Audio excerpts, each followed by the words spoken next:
Ayudar te genera una sensación de bienestar, de felicidad.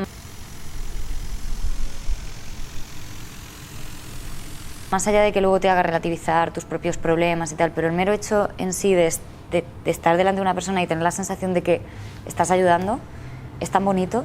El ser voluntario tiene que partir de una necesidad de canalizar esa solidaridad y eso viene sí de esa empatía. Es una realidad que no es la tuya, hacerla tuya o bueno, por lo menos implicarte de manera que puedas ayudar.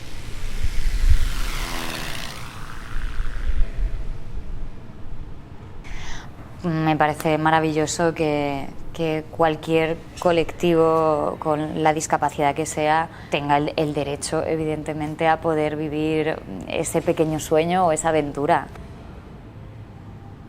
Tenemos que recuperar un poco más el concepto de la comunidad que va más allá de los 4 o 5 de tu círculo más cercano.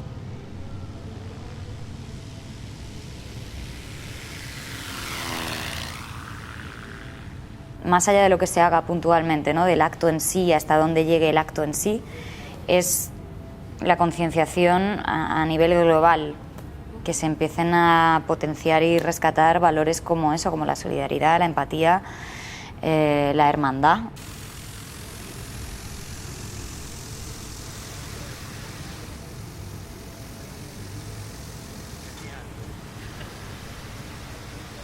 Yo recomendaría el hacerse voluntario porque creo que hay una parte que te llena el hecho de ayudar a otra persona que no te la va a dar ninguna otra cosa.